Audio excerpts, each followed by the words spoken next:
弟兄姊妹平安，今天是2024年的12月21号。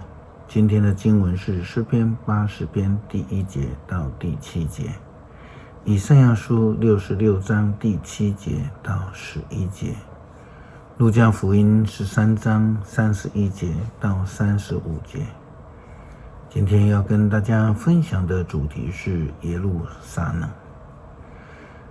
圣经记载耶路撒冷的发生过非常多的事情，除了一些战争以外，我们也都知道大卫定都耶路撒冷之后，耶路撒冷就成了以色列的政治中心。后来在所罗门王的时代，他建造了圣殿，耶路撒冷就成了以色列的宗教中心。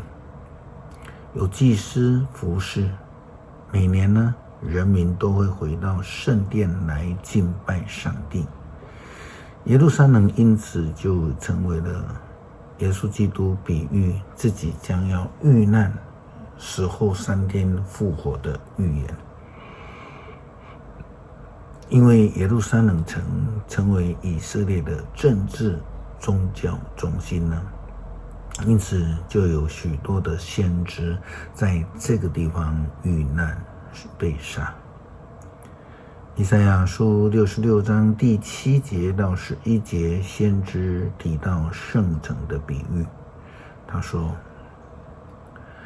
我的圣城正像一位没有经过阵痛突然生产的妇女。你们可曾看见或听过这样奇事了吗？有哪一个国家是在1天之内一下子生下来的？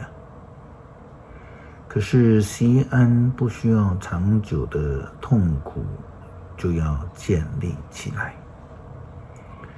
不要以为我会让欢庆，让我的子民到产期还生不出来。上主这样说了，你们要跟耶路撒冷一同欢乐，凡爱这城的人都应该为他高兴。你们曾经为他爱悲伤的人，现在要跟他一起欢乐。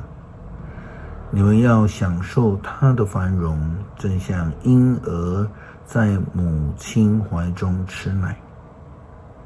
在耶路撒冷，我们要爱他，还是害耶路撒冷？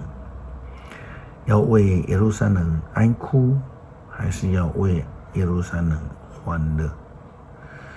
在法利赛人当中，当然仍然有好人例如尼哥底母等人，他们呢劝告耶稣基督不要进入耶路撒冷，但是耶稣基督他仍然照他的预言说，第3日我要完成我的工作，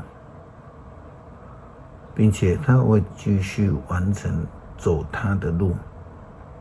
路加福音13章31节到35节。就在那时候，有几个法利赛人来见耶稣，对他说，你得离开这里到别的地方去，因为希律想要杀你。耶稣就回答他们说，你们去告诉那个狐狸，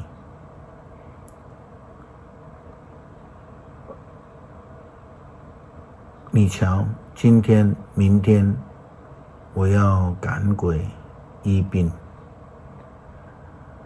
第3天我要完成我的工作。虽然这样，今天明天后天我必须向前走。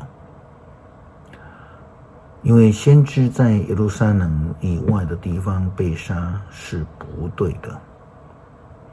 耶路撒冷啊，耶路撒冷啊，你先杀了先知，又用石头打死上帝差派到你们这里来的使者。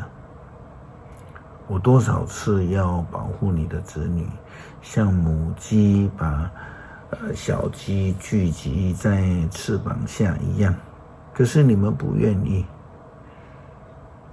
瞧吧，你们的家园将成为一片荒凉。我告诉你们，你们从此再也见不到我，直到你们说愿上帝赐福给奉主名来的那一位。耶稣基督降生的目的不是圣诞节的欢庆，不是为了圣诞卡、礼物，或是成为圣诞老公公。耶稣基督降生的目的其实是耶路撒冷的毁坏与重建，是十架的救赎，因为那是上帝差遣他重要的救赎之路。诗篇80篇第1节到第7节。以色列的牧者啊，你领约瑟的后代如领羊群一样，求你垂听我们，坐在基路伯宝座上的主啊，求你发出光来，在以法莲、便雅悯、马拿西的面前，求你彰显你的大能，求你救赎我们。上帝啊，求你复兴我们，求你显示慈爱，我们就能够得救。主上帝万军的统帅啊，你不满你的子民祷告要到几时呢？你使我们拿眼泪当饭吃，给我们喝一大杯泪水。你让邻国在我们的领土上征战，我们的仇敌任意愚弄我们。上帝万军的统帅啊，求你复兴我们，求你显示慈爱，我们就能够得救。感谢上帝让我们领受救恩，领受圣灵充满的同在，让我们能够得胜有余。